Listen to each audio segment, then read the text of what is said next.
Peros. Un momento de compartir, aprender y disfrutar. Espera lo inesperado con la licenciada Susana Rasinski.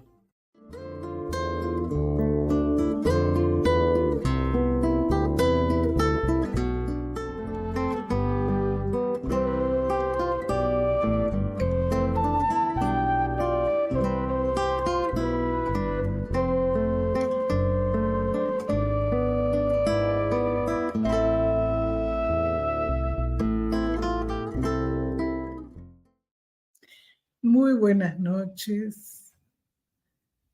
Hoy tenemos un programa muy especial que a lo mejor nos ayuda a comprender un poco qué nos pasa como argentinos. ¿Qué pasa con nuestra historia desde una mirada psicoanalítica? ¿Qué pasa con la violencia en nuestra historia? Y para eso he convocado a dos personas que quiero mucho, que es Jaco Adisi y Jorge Dimov. Bienvenidos. Y para eso, ahora los escucho, Jorge va a comenzar por hacer una breve síntesis, porque es imposible en un programa, de ciertos datos significativos de nuestra historia que nos van a ayudar tal vez a comprender un poco más qué nos pasa, porque si no entendemos cuáles fueron nuestras raíces, no entendemos muchas cosas. ¿Cómo surgió esto, Jorge? Esto surgió por la siguiente razón. Yo desde hace muchos años participo con un grupo de amigos en un grupo de historia argentina, y entonces yo personalmente quedé perplejo al descubrir la intensidad de la violencia que ocurrió con posterioridad a las guerras de la independencia y que cubrió todo el siglo XIX y yo diría todo el siglo XX hasta el resurgimiento de la democracia en 1983. Después tuvo una derivación al orden sociocultural. Eso a mí me dejó atónito, porque tuve que ponerme a estudiar pormenorizadamente ya que lo desconocía. Y este libro, para ser entendido, tiene que ser leído en detalle, porque si no, se pierde la comprensión de lo que queremos decir. El libro se titula Psicoanálisis de la violencia en la historia argentina, que es el uso indiscriminado de la violencia y acerca del odio fratricida, porque no es solamente la violencia, sino de la violencia fratricida, la violencia entre hermanos. Solamente se pueden justificar en función, en aras de la independencia, las guerras de la independencia, porque no hay manera de librarse del sometedor si no es a través de una guerra, sería impensable otra cosa. Pero aún así, la Revolución de Mayo, si la tomamos aisladamente, paradójicamente fue un hecho incruento. En la Revolución de Mayo no hubo muertos, sí en las guerras de la independencia, y muchos muertos, pero porque eran tales. ¿Cuándo comienzan los episodios innecesariamente cruentos? Comienzan con el fusilamiento de Santiago de Liniers a pocos meses de la Revolución de Mayo, por orden de Mariano Moreno. Se fusila a Santiago de Liniers y a varias personas que lo acompañaban. Santiago de Liniers había sido un héroe de las invasiones inglesas. Su familia estaba acá arraigada, él había tenido 8 hijos acá, había venido de España, había combatido con Napoleón. Bueno, a Liniers bastaba con ponerlo preso, fue fusilado en Cabeza de Tigre, en Córdoba. Luego viene la muerte de Mariano Moreno en alta mar, que se supone fue un envenenamiento con sustancias antieméticas por orden de Cornelio Saavedra. Es lo que se supone, es una muerte oscura. Eso fue pocos meses después de la muerte de Liniers.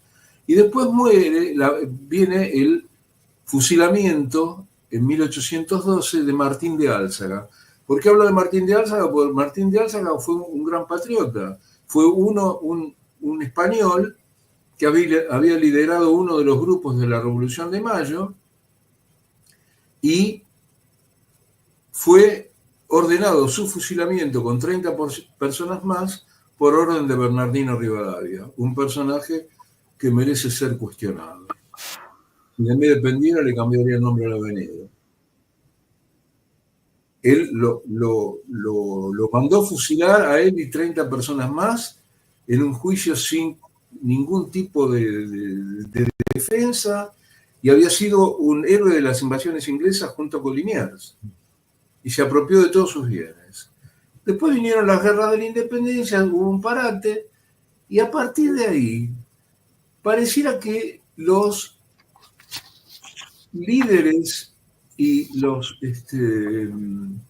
caudillos se empecinaban en las crueldades. Casi era una constante vencer al opositor y cortarle la cabeza, ponerla en una pica. Quizás el episodio más terrible fue el fusilamiento de Manuel Dorrego por parte de Juan Lavalle. Por eso nosotros a Juan Lavalle le dedicamos un apéndice especial, porque es una historia muy terrible la de Juan Lavalle. Y así se van sucediendo montones de matanzas. El Chacho Peñalosa, Facundo Quiroga, viene la época de Juan Manuel de Rosas con la Mazorca, que es un periodo siniestro de la historia argentina, donde se mataba gente sin ningún tipo de piedad.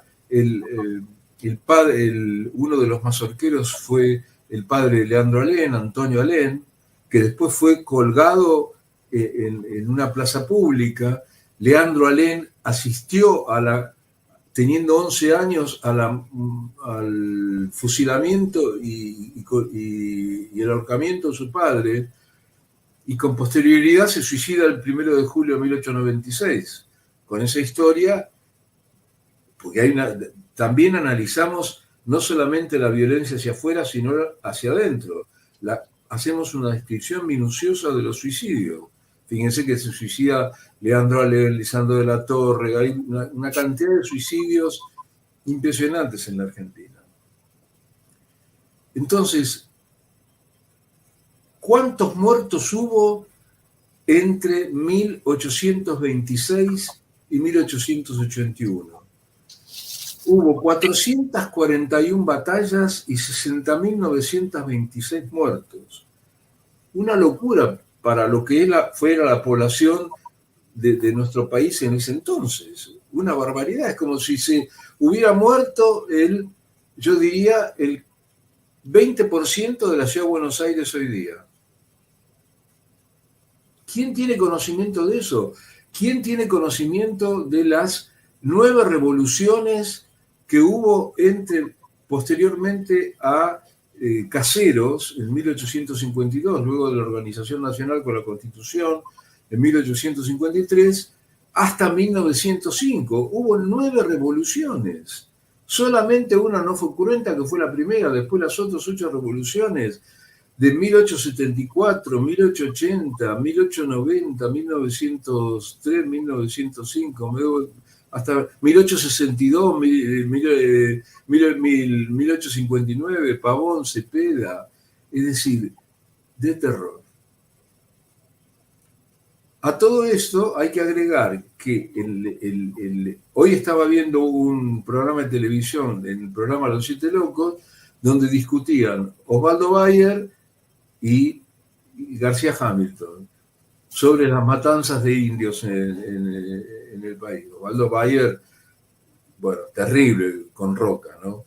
Se mataron indios a mansalva, tanto en la época de Rosas como en la época de Roca. Y se generaron otras crueldades que no significan matanzas, porque se generó una clase dominante que fue la oligarquía en la época de Roca, que hizo que las promesas a los inmigrantes no se cumplieran y la gente tuviera que vivir hacinadamente en los conventillos. Lo cual es una forma de tánatos por todos conocida. Porque eso a su vez, ¿qué generó en la última parte del siglo XIX? La gente que se alió al conservadurismo de esa época formó la llamada Liga Patriótica, que todos nosotros, por nuestras raíces ancestrales, la hemos sufrido. ¿Cuál fue la peor consecuencia de la Liga Patriótica? Que yo la conocí en carne propia porque mi madre me la relataba cuando yo era chico y yo miraba absorto sin saber de qué me estaba hablando. La Semana Trágica. En la Semana Trágica, que ocurre entre el 7 de enero de 1919 y el 13 de enero de 1919, se mataron obreros, dirigentes obreros y judíos. Ahí es donde se instala la famosa frase "yo argentino", porque los judíos del barrio del Once se querían defender de la agresión de los nenes bien de la Liga Patriótica diciendo "yo argentino", ingenuamente, ¿no? Cientos de personas, algunos dicen miles, de judíos fueron muertos. Y eso no desapareció, porque después siguió en la década del 30 con la Legión Cívica, que también persiguió gente, y ahí los datos se pierden, porque el gobierno de la década infame tapó todo, y después siguió con la organización Tacuara, que esa la viví yo personalmente, en el año 60. Es decir, que los procesos de persecución, muerte y tragedia estuvieron instalados a lo largo de toda la historia argentina, y bueno, después vinieron todas cosas que nosotros conocemos, la AAA, los gobiernos militares, la desaparición de personas, la muerte de sindicalistas. Después se fue desplazando a la muerte de sindicalistas. Es decir, y después al desenfreno social. Porque el desenfreno, yo hoy recolecté esto sí me voy a permitir leerlo, ¿sabes por qué? Porque se van a reír.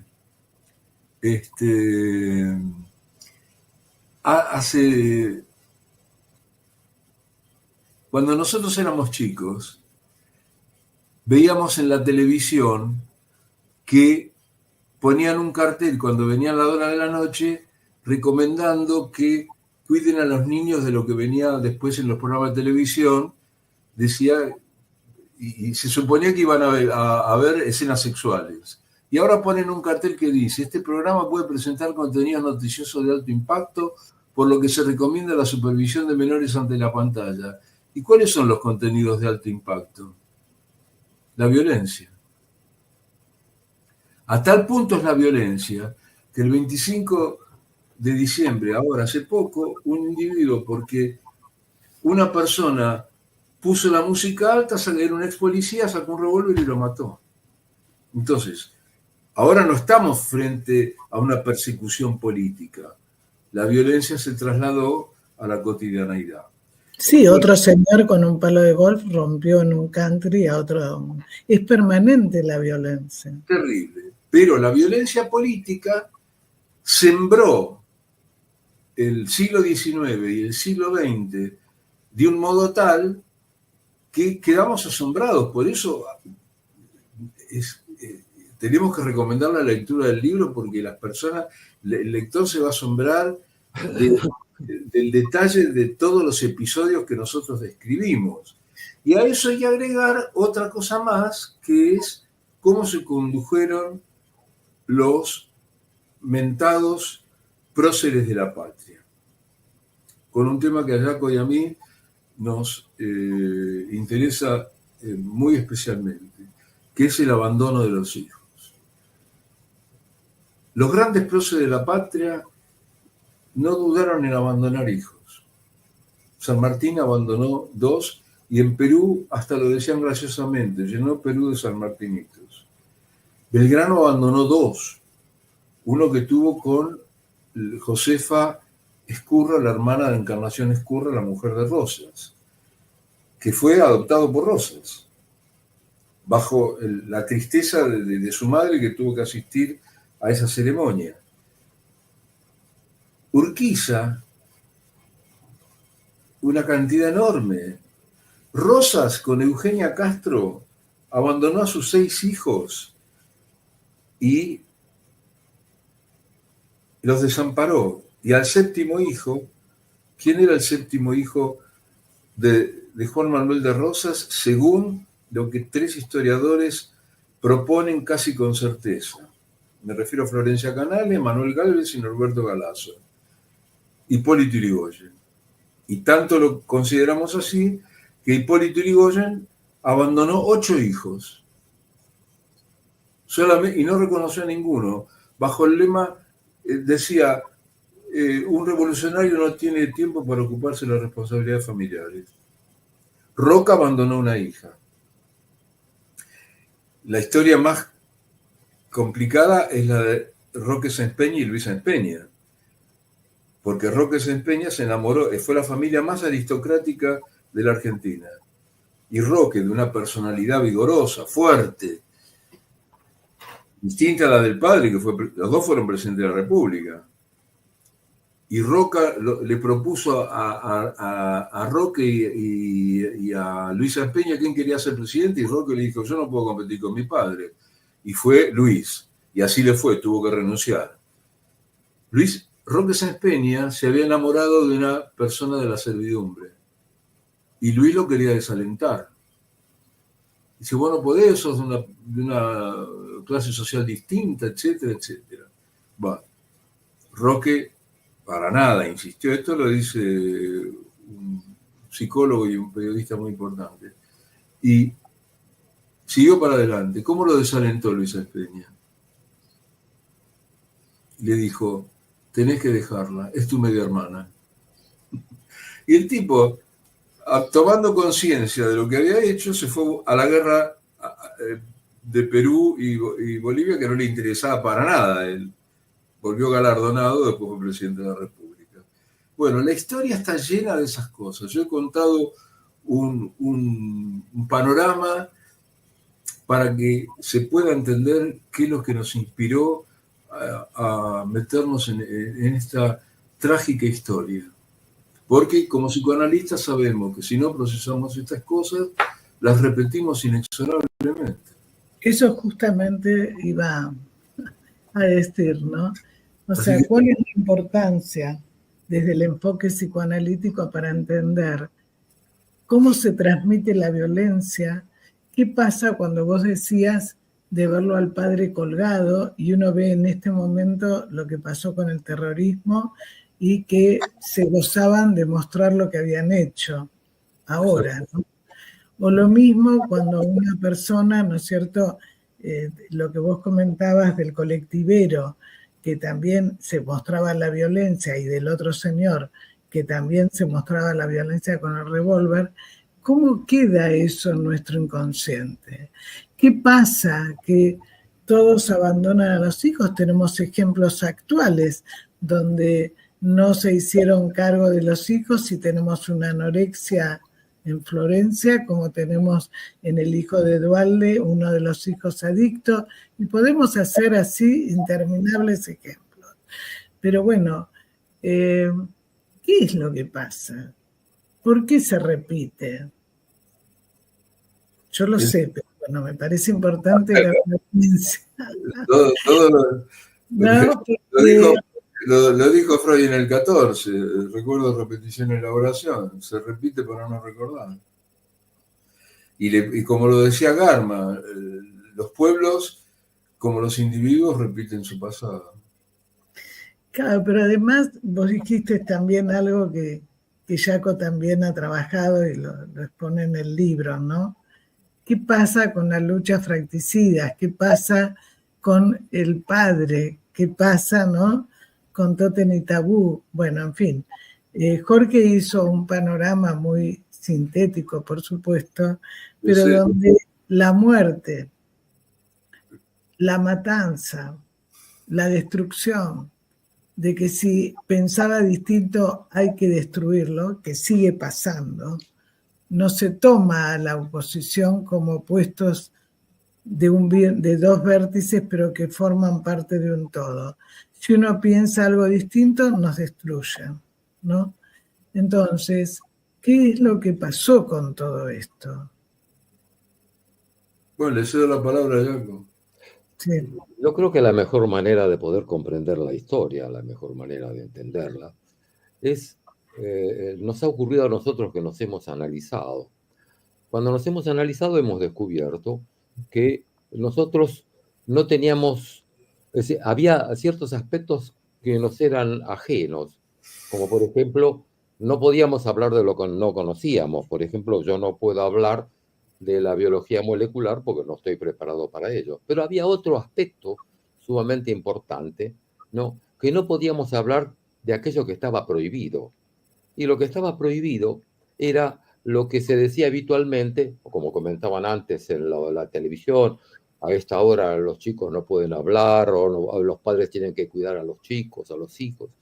Es decir, había una época, que todos recordarán muy, muy bien, en donde ciertas conversaciones no eran aptas para los chicos, con lo cual solamente eran para los adultos. Es decir, con lo cual se generaba una especie de degradación en la infancia.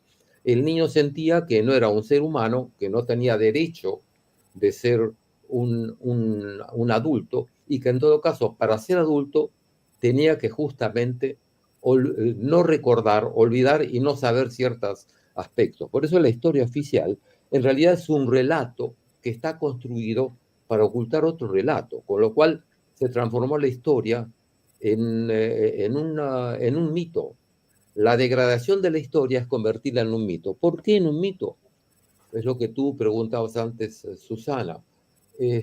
Porque el mito está más allá del tiempo, es aquello que ocurre constantemente, que no está inserto en la dinámica temporal, sino que forma parte de un presente atemporal.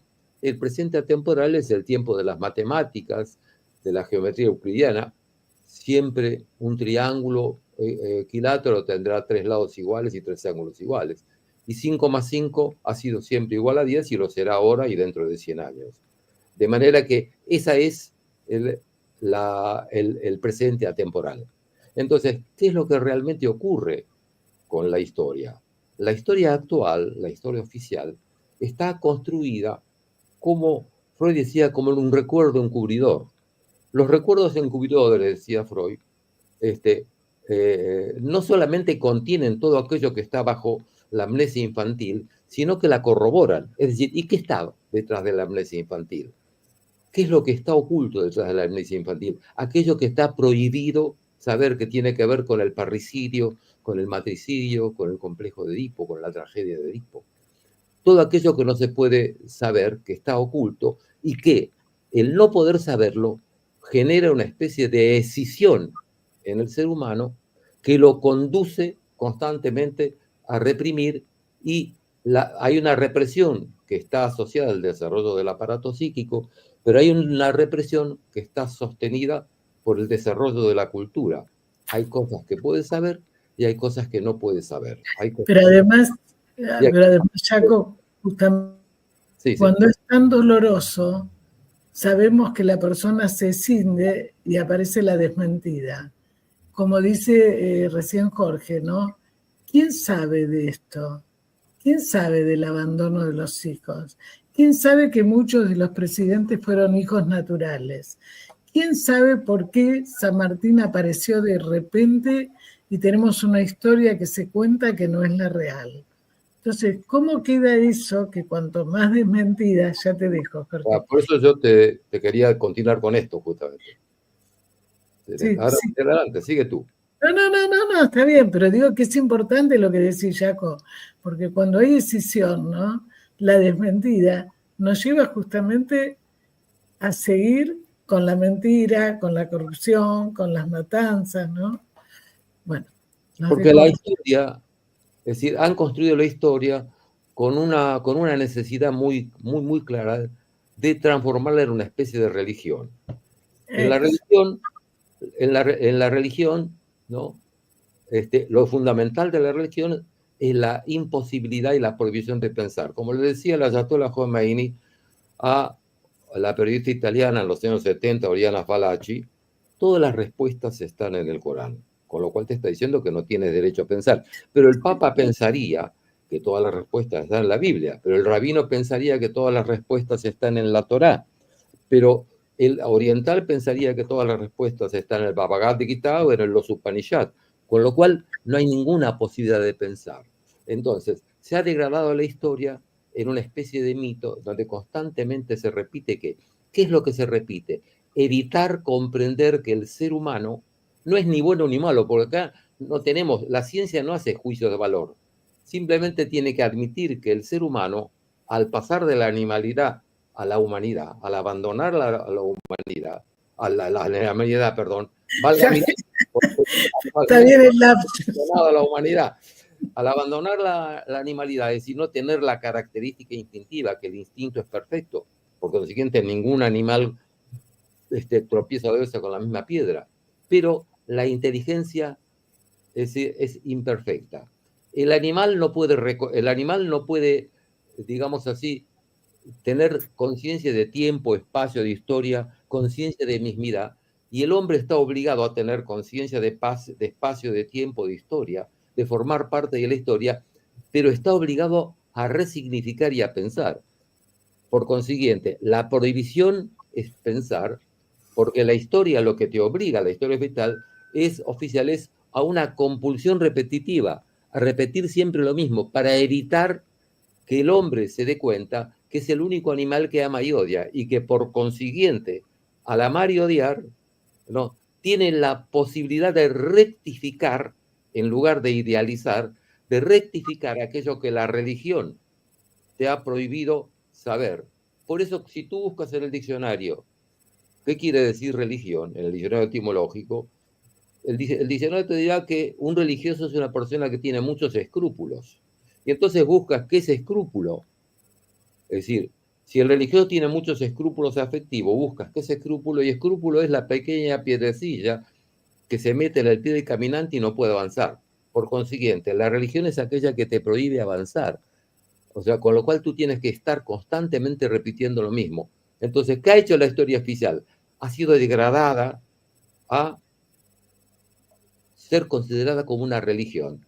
Todos tenemos que repetir aquello que el ser humano ha creado, ¿no?, para generar la posibilidad, en todo caso, de que el ser humano no piense. Por eso, los currículos educativos son siempre los mismos, y la educación se transforma entonces en un adoctrinamiento.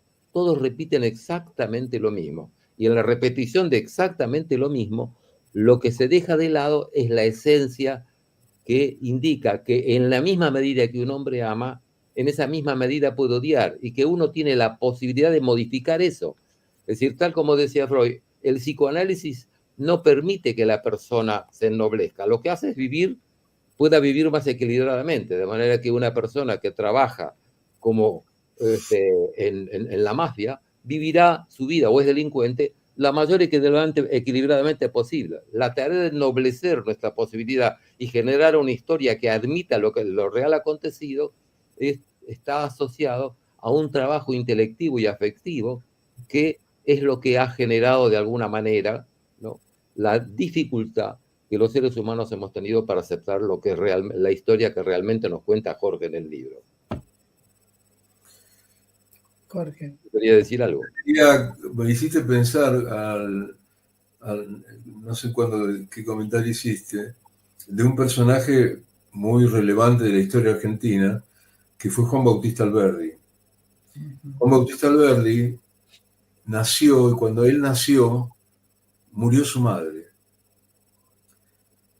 Y a pesar de ser un intelectual de altísima valía, es decir, está considerado uno de los intelectuales más valiosos del siglo XIX, ¿no? Fue jurista, en fin. Pensemos que su libro Las Bases fue el que sentó toda la organización nacional. Y él tuvo un amorío del cual nació su único hijo. Pero la vida de él fue muy oscura, él se radicó en París y las biografías, mirá cómo se llaman, una de las biografías se llama Vida de un ausente. Era un hombre muy curiosa su personalidad, quizás por la experiencia que le tocó vivir de haber perdido a su madre en el momento del nacimiento. Y él recupera al hijo, de alguna manera, después de 20 años y se lo lleva a París. Y acá donde ocurren las anécdotas cómicas, porque el hijo le decía, papá, y él estaban paseando por París y le decía, no me digas papá, decime tío. Y él al hijo no le decía hijo, le decía el pariente. Es decir, no se puede suponer maldad en Alberdi, porque tuvo la vocación de recuperar al hijo, pero la dificultad de ejercer la paternidad. Claro.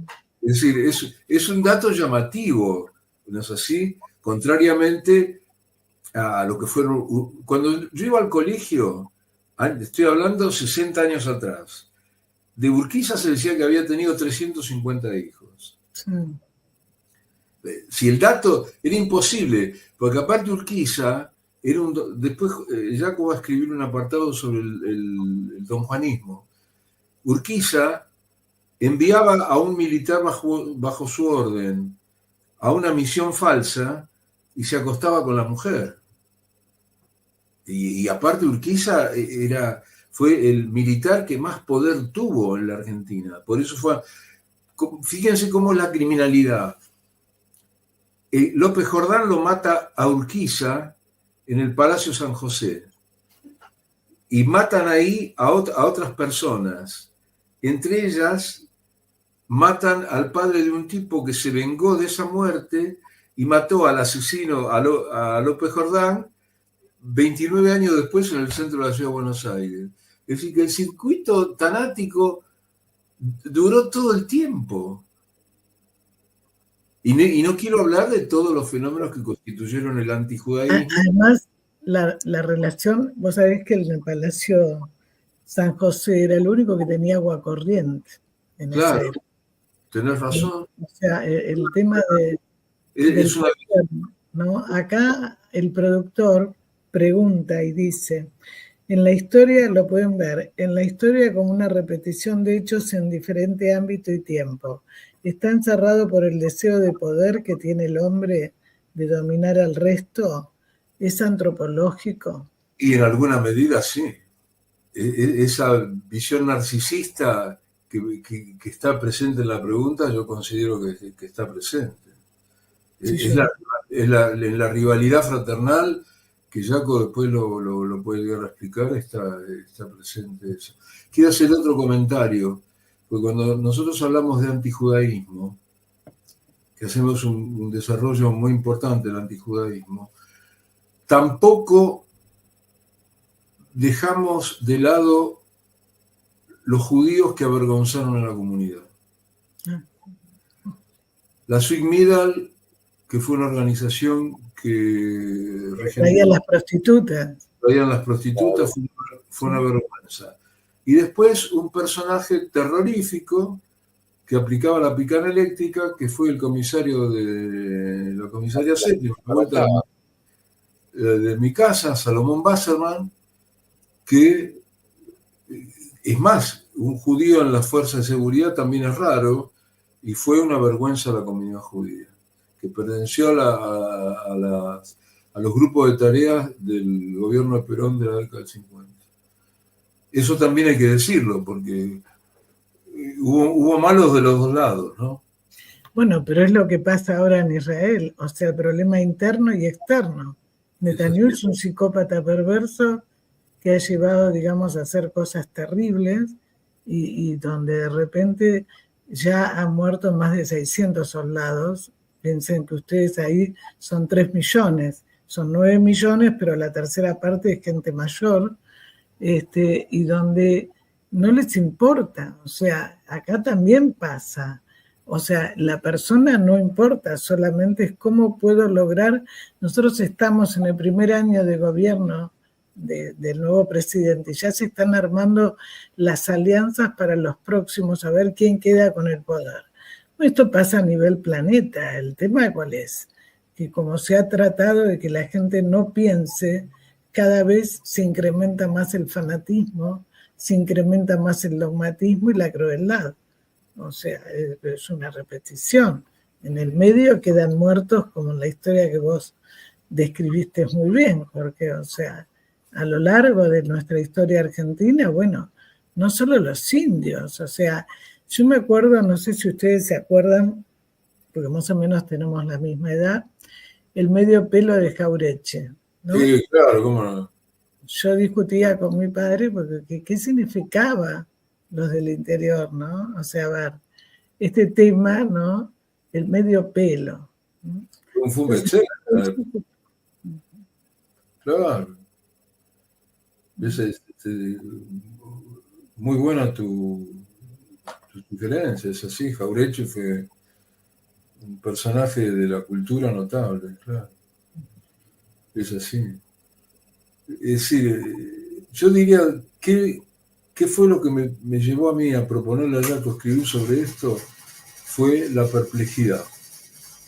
Porque cuando los datos son inexorables, es imposible ir contra los... Mira, hay una periodista de La Nación que se llama Viviana Urfey, que publicó el texto de esa nota, está publicado íntegramente, porque habla sobre decapitados y degüellos, porque no solamente existía el impulso a matar al otro, sino a decapitarlo, cortarlo en pedacitos. La cabeza de Lavalle fue pisoteada por caballos. Es decir, ¿qué sentido, qué tiene que existir en la mente de alguien que quiere ver el cuerpo del otro destrozado en parte? Es casi imposible de imaginar. Parece como un pensamiento esquizofrénico. Claro, pero acuérdense de Cabezas, que no hace tantos años, el periodista, Sí. ¿no? Que justamente encontraron la cabeza, ¿no? Sí. Pero bueno, ¿qué significa cortar la cabeza? ¿Qué significa cuando un chico en una sesión corta la cabeza a los muñecos? O sea, a ver, ¿qué significa para nosotros? Es justamente el aparato de pensar, ¿no? Claro. Por la cabeza, ¿no? Yo creo que lo que decía Jaco, cuando Jaco hace la descripción de la historia, la idea es que se deje de pensar. Exactamente.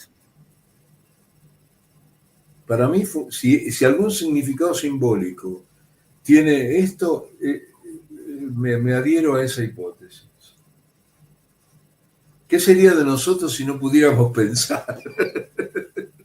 Bueno, pero es lo que está pasando, chicos. O sea, cuando vos ves que la gente se identifica con cantantes que no pueden hablar, mira yo mi inconsciente, que no pueden cantar, ¿no? Que es como varios que tenemos acá, también en Europa, cuando se repiten situaciones de violencia muy grave.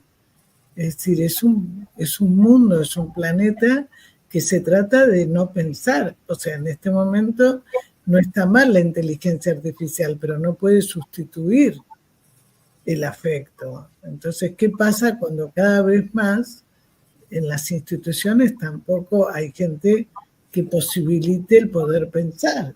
Este programa, de hecho, siempre me dicen, bueno, podemos pensar, nos van aflorando distintas cosas, vamos asociando. Hay una cosa de democracia, no caer en partidismos. Pero claro, ¿qué pasa cuando está todo orquestado para que la gente le den todo hecho, entre comillas, y no pueda pensar, ¿no?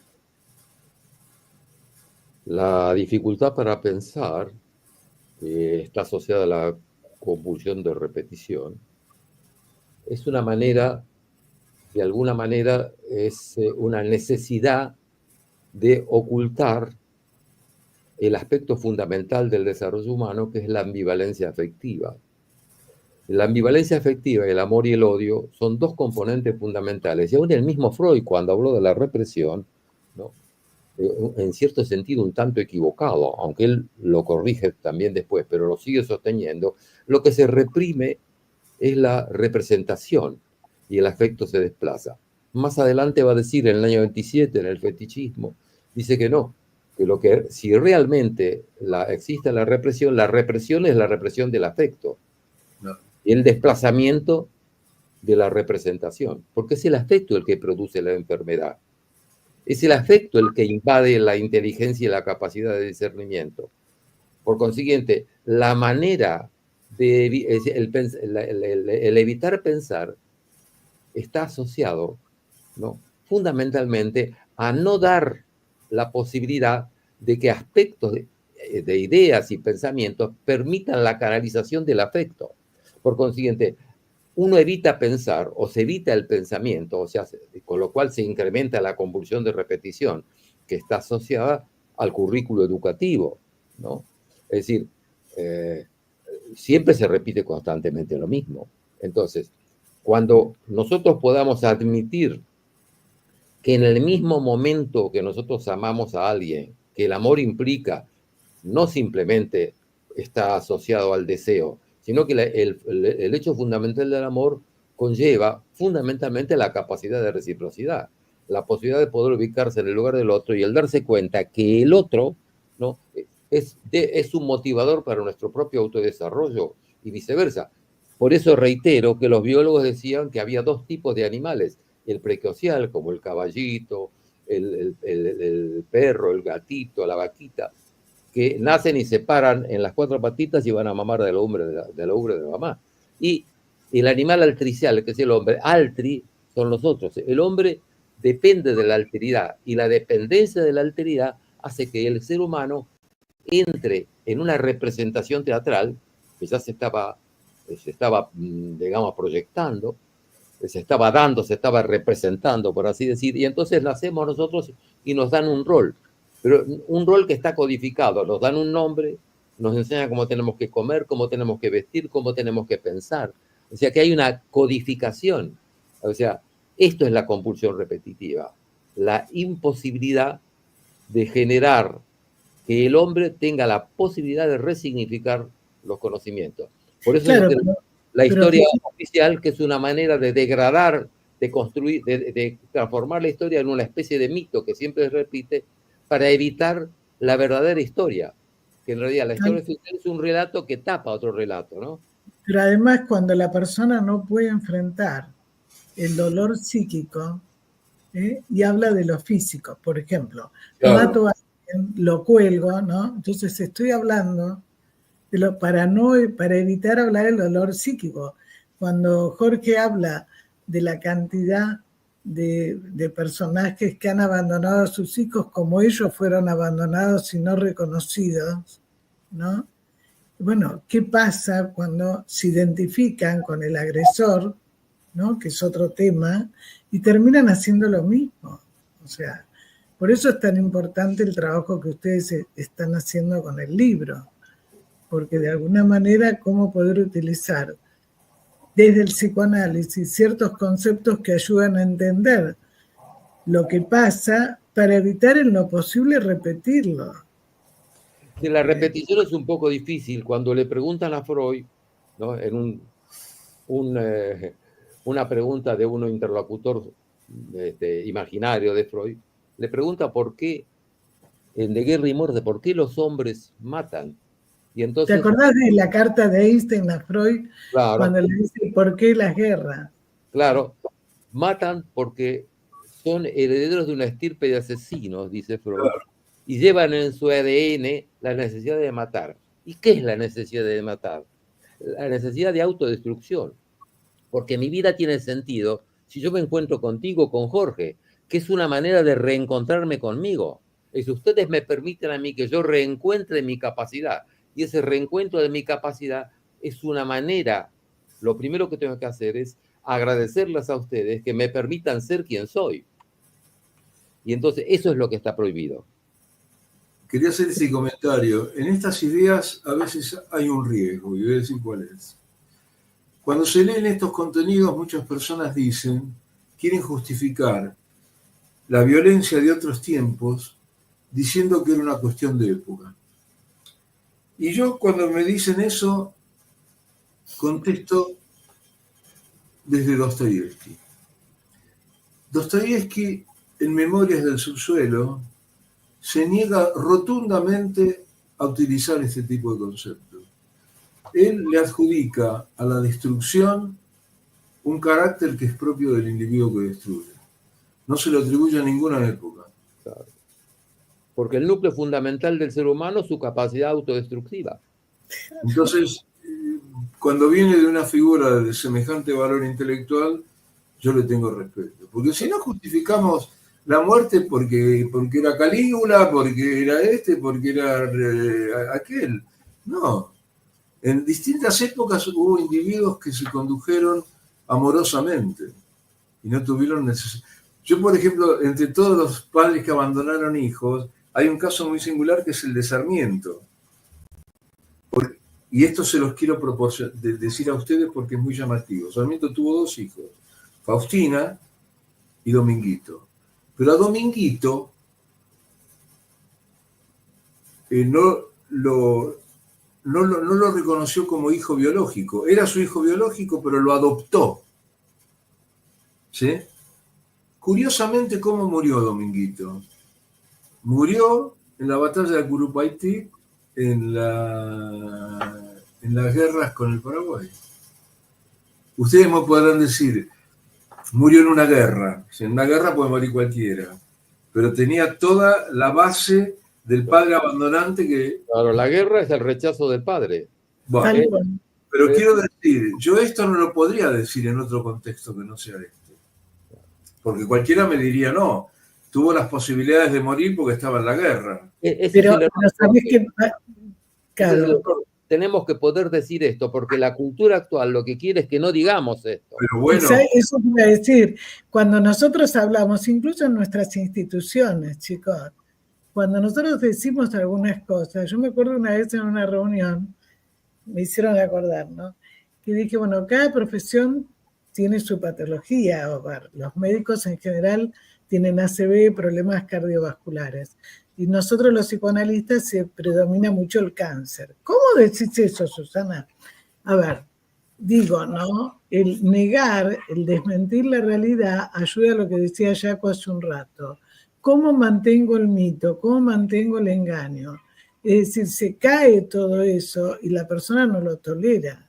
Entonces, voy a tratar de corroborar lo que dice Jaco. Como dice el tango, las pruebas de la infamia las llevo en la maleta. Vean esto. Esta es una nota, a ver si ahí dice. Sí. ¿Ven? El padre del piloto, del copiloto también murió en un accidente aéreo. Este es un accidente que hubo hace muy poco, donde murieron piloto y copiloto. El copiloto, el padre del copiloto también murió en un accidente aéreo. Es decir, que el copiloto llevaba, y yo analizo a una persona hace muchísimos años que se dedica al estudio de estas cosas.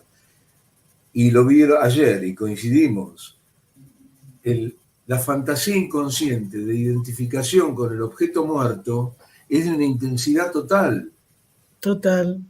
Y eso, poder mirar esta perspectiva de cómo, yo cuando quiero mostrar cómo una persona se identifica con los aspectos tanáticos, el mejor ejemplo que tengo es Garrick. El otro día un cómico recitó el poema de Garrick en televisión.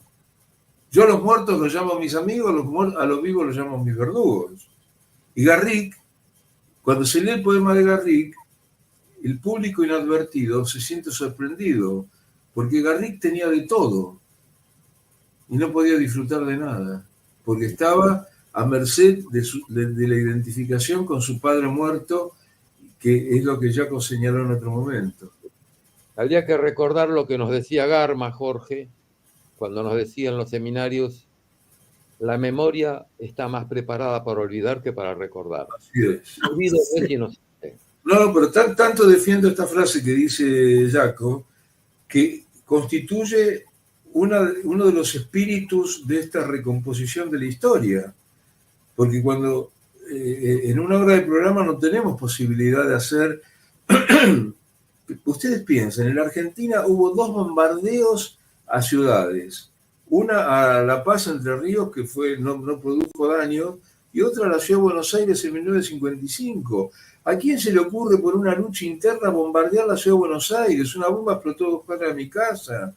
Yo recuerdo ese episodio como si fuera hoy, tenía 8 años. Yo tenía 17, trabajaba en la agencia noticiera Saporiti, y el director Saporiti me pide, mira, vamos a la casa de gobierno a buscar información que a vos te dejan entrar, a mí no me dejan entrar, vamos juntos. Cruzamos en la calle Diagonal Norte al Banco de Génova y gritaba Saporiti, abran la puerta, HP, abran la puerta. No abrieron la puerta, estábamos en el rellano y las balas de los aviones no pasaron. Yo estoy vivo de casualidad, yo tenía 17 años.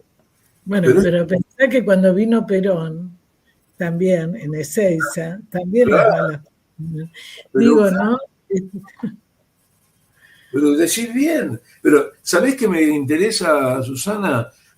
Que yo cuento una cosa, Jaco cuenta otra, vos está bien, somos viejos, y vos contás otra. No, yo no soy viejo, soy grande, perdón, pero no viejo.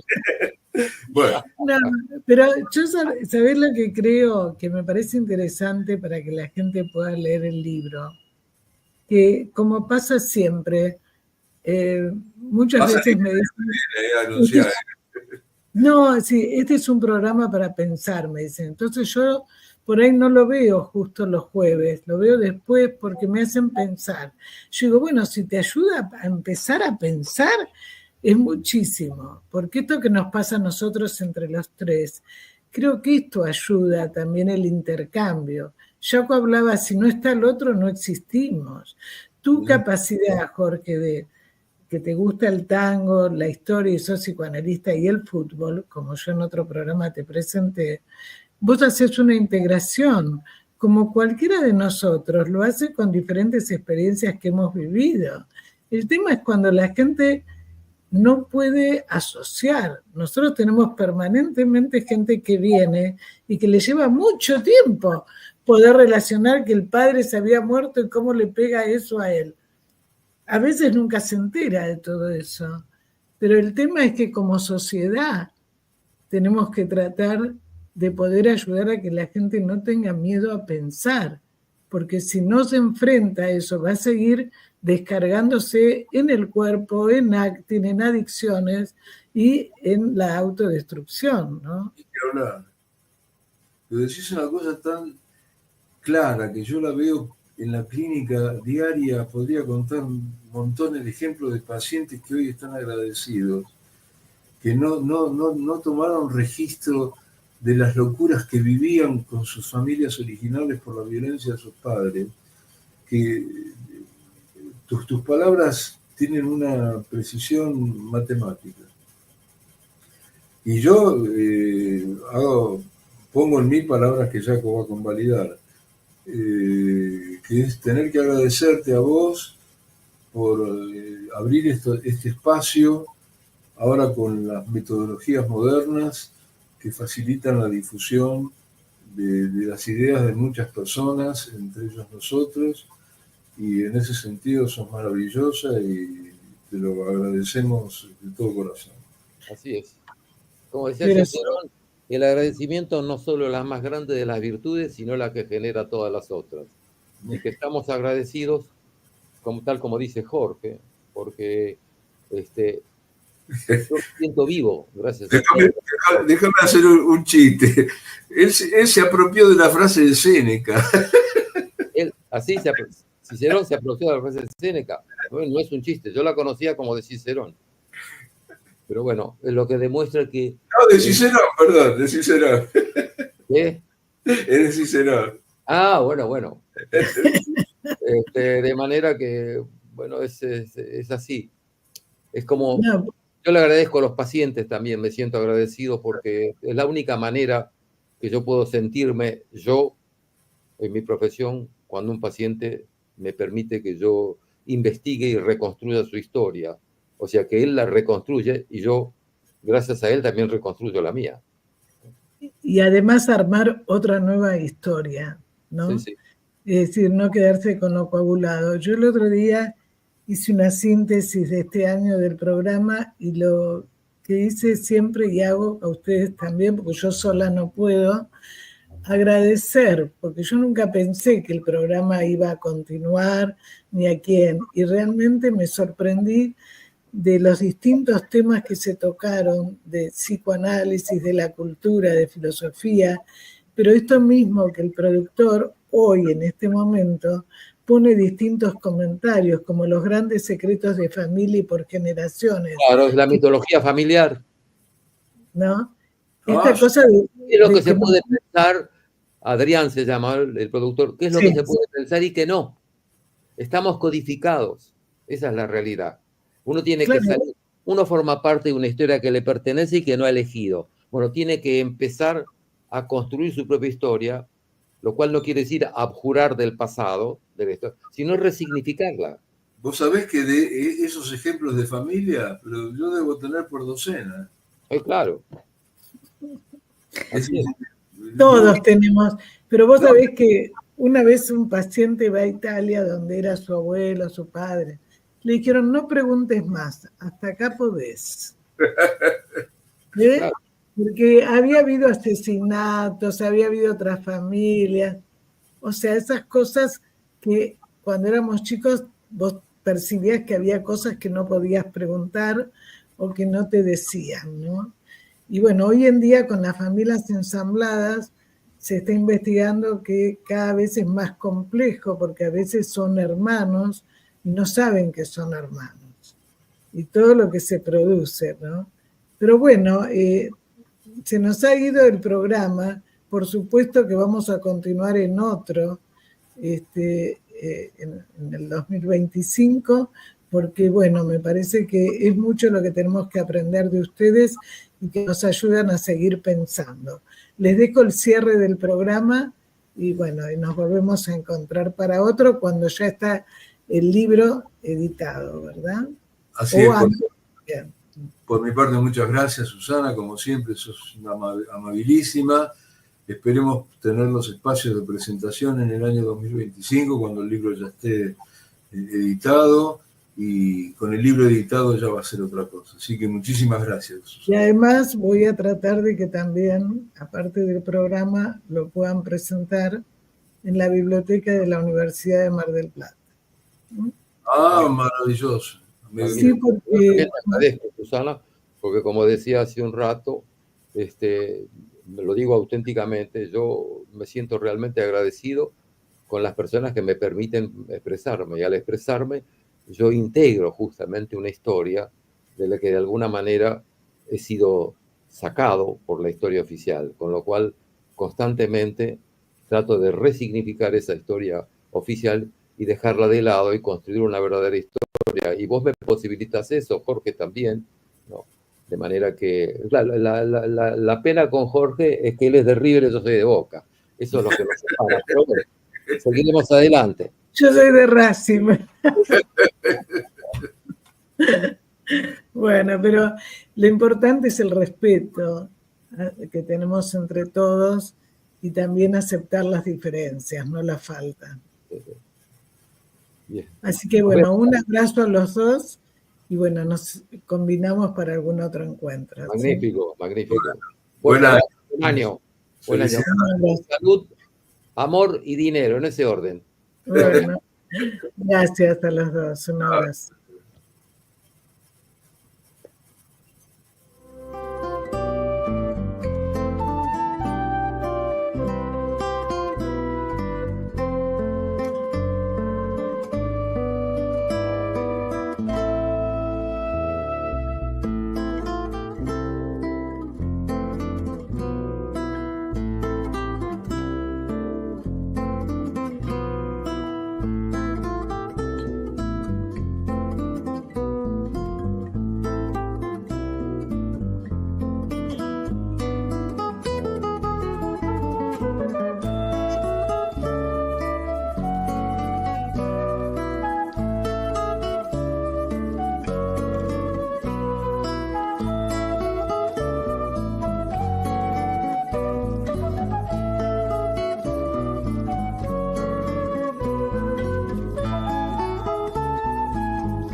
Sin peros. Un momento de compartir, aprender y disfrutar. Esperá lo inesperado con la licenciada Susana Rasinski.